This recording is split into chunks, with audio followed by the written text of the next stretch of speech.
Bharatiya Janata party के पास नहीं है। और जब मुखिया उनके चुनाव लड़ने जाएंगे, जो दूल्हा है चुनाव को, वैसे तो आप जानते होंगे, हालांकि वो उदाहरण नहीं देना चाहिए, फिर भी मैं दे दूंगा उसको, अदरवाइज मत लीजिएगा। हमारे सब लोग जानते होंगे कि अगर बेटा परीक्षा में ना पास हो पा रहा हो तो कई बार माँ बाप और चाचा भी जाते हैं थोड़ी नकल कराने। ये बात सच है कि नहीं सच है? तो हमारे बाबा मुखर्जी फेल हो चुके हैं, अब उनको कोई पास नहीं कर सकता। अब जो पास कराने आ भी रहे हैं वो भी नहीं करा पाएंगे।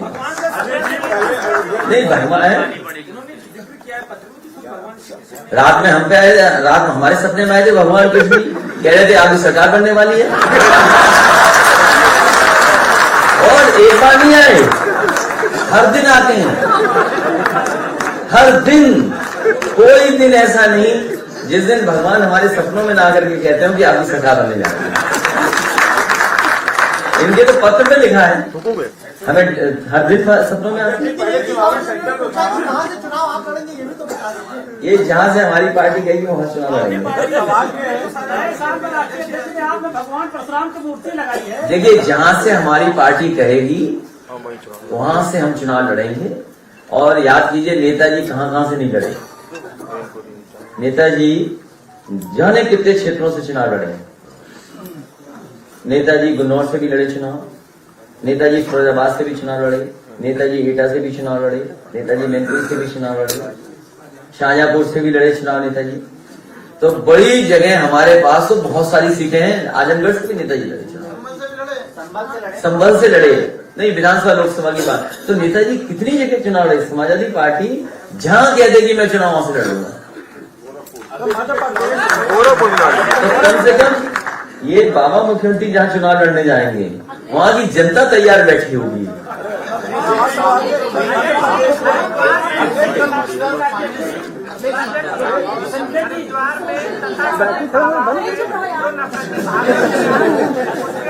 इनको पूछ लें तो आजकल इनको आगे बढ़ाना बताइए। सब पार्टियां बढ़ा रही हैं, इनका बोले फिर तुम्हारा पूछे सवाल जवाब देंगे। महिला के विचार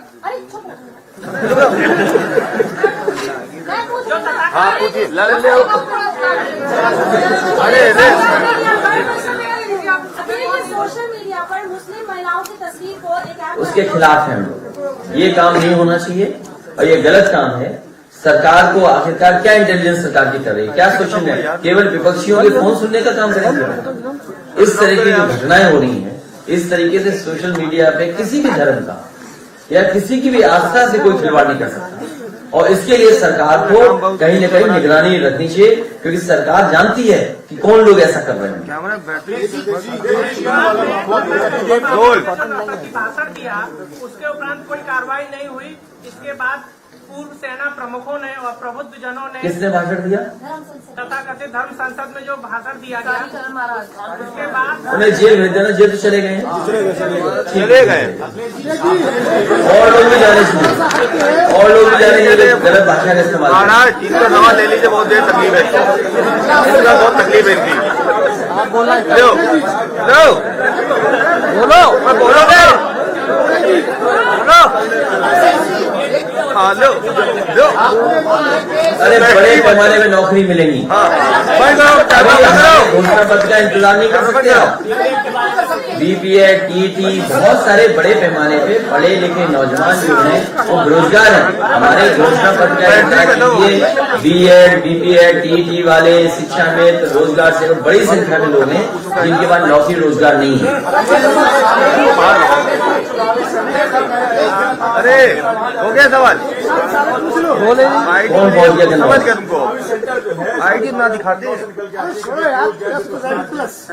ये क्या पत्रकारों को भी नौकरी मिलेगी? मिल जाएगी। ओम प्रकाश राजभर जी कह चुके हैं पत्रकार साथियों आपके लिए। ये सवाल यहाँ से आ रहा है, ये पूछ रहे हैं कि कन्नौज सेंटर है, और कन्नौज आज का सेंटर नहीं है, सम्राट हर्षवर्धन के जमाने का सेंटर, वो राजधानी थी देश की। और वहां एक राजा ऐसा रहा जिसका नाम कोई दूसरा रखता नहीं है, जयचंद। कोई जैसन नाम से व्यक्ति नहीं मिला इस कमरे में, तो नहीं कोई जैसन नाम से, कोई नहीं, कोई जैसन नाम नहीं रखता है। कन्नौज की जनता ने जैसन को भी भगा दिया। ये साजिशें और षड्यंत्र और लोगों को अपमानित करने का काम लगातार चलता रहेगा। वो इसलिए चलेगा क्योंकि ध्यान हटाना शुरू होगा। Divide and rule, divert the brain. Divide and rule अंग्रेज लाए, सोच समझ के लाए। कभी जाति और धर्म में झगड़ा करा देना। इस देश की संस्कृति रही कि जहां पर गंगा जमुनी की तहजीब कोई एक दिन में थोड़ी बनी, हजारों साल लगे तब गंगा जमुनी तहजीब बनी है। हम एक दूसरे को अपनाते हैं, एक दूसरे की चीजों को अपना लिया, वर्षों में रह रह करके साथ, कभी भाषा में अपना लिया, कभी खाने में अपना लिया, कभी कपड़ों में अपना लिया, कभी हमने गानों में अपना लिया। तो कोई एक दिन में थोड़ी चीजें एक दूसरे से मिल गई हैं, हजारों साल लगे हैं। तभी हम कहा जाता है कि गंगा जमुनी तहजीब। तो ये जो कन्नौज का मामला है, केवल एक सिंपल सवाल है, एक सिंपल सवाल। जिस इत्र व्यापारी पर पहले दिन छापा पड़ा, वो कौन लोग थे जिन्होंने समाजवादी इत्र से उसको जोड़ा और समाजवादी पार्टी से जोड़ा? जो जो लोग थे वो सब साजिश और षड्यंत्र करने वाले लोग हैं। जिन लोगों ने भी पहले दिन जिस पर छापा पड़ा है इत्र व्यापारी पर, जिन लोगों ने भी समाजवादी इत्र से और समाजवादी पार्टी से जोड़ा, उन्हें निर्देश मिले कहीं से और हमारे पत्रकार साथियों ने निर्देशों का पालन किया और एक ओबिडियंट है कुछ लोग, और उन्होंने निर्देशों का पालन किया और उसका प्रचार किया। तो कन्नौज के इत्र वो सौहार्द का इत्र है, मिलने का इत्र है। हर आदमी जीवन की खुशबू और खुशबू को नहीं समझता। जो आदमी अकेला रहता हो वो क्या खुशबू को समझेगा? हाँ, हो गए तुम, कहाँ खो गए? पता नहीं किसको व्हाट्सएप कर रहे हो। तो इत्र का हर व्यक्ति को कुछ न कुछ खुशबू पसंद होती है, कुछ खुशबू उसको नहीं पसंद होती है। खाना हो, खाने में खुशबू है। ये जीवन की जो खुशबू है ये बीजेपी को नहीं पसंद। खुशबू पॉजिटिव है। अब वो बीजेपी कहे तो उसका भी बना देंगे, इत्र पता है तो हमने बनवा के भिजवा देते। कन्नौज के लोग मिट्टी का भी इत्र बनाते हैं और हर एक का एक अपना फार्मूला होता है। इत्र छोटा मोटा कारोबार नहीं है, बड़े पैमाने पे दुनिया में कारोबार है। इस सरकार को उस कारोबार को बढ़ाना चाहिए था, ना कि अपमानित कर रहे हैं। और सोचिए अल्पसंख्यकों पे कितना हमला है। वो अल्पसंख्यक थे दोनों, इसीलिए हमला उन पर हुआ है। जैन समाज क्या है आबादी में बताओ? 45 लाख, 50 लाख होगा, 50 लाख से ज्यादा जैन समाज नहीं है आबादी में। उन पे हमला हुआ कि नहीं हुआ? पहले एक कारोबारी को, और वो भी अगर छापा मारा है तो फिर दूसरे पे क्यों अपनी छापा मारा? वो इसलिए छापा मारा क्योंकि पहले छापे में उनकी नाक कट गई। और एक रिजर्वेशन हुआ करता था एंग्लो इंडियंस का, विधानसभा में एक सीट हुआ करती थी, नॉमिनेशन से पहुंचते थे। लोकसभा में सीटें थी, भारतीय जनता पार्टी आई, तुरंत हटा दिया वो भी रिजर्वेशन।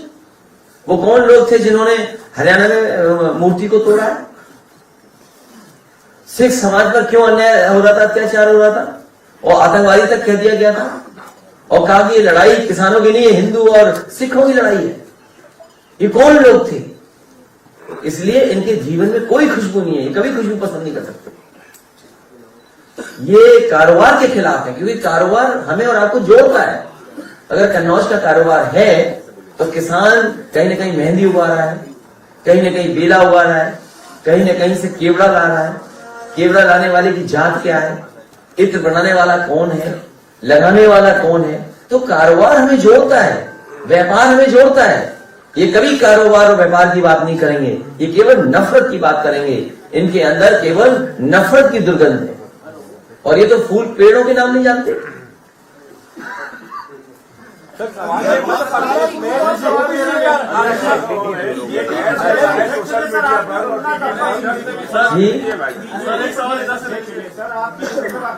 आपकी तुलना गब्बर सिंह से क्या चीज?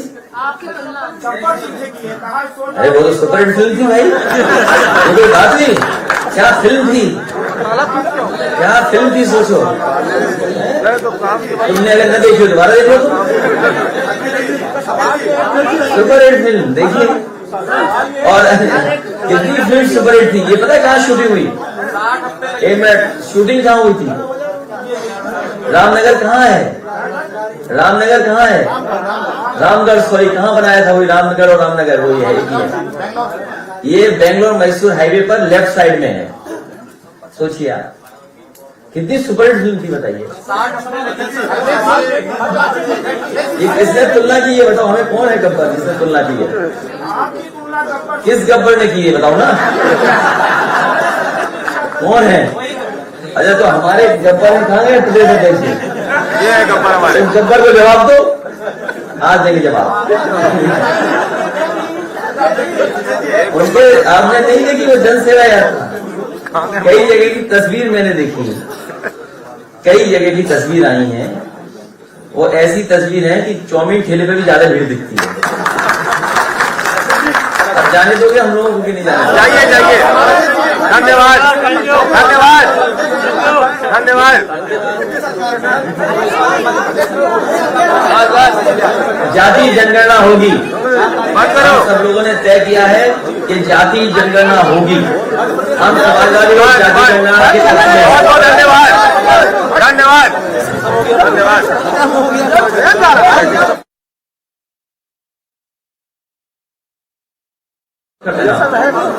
एक मिनट, ये अनाउंस कर देना, फोटो लेना भाई आप लोग।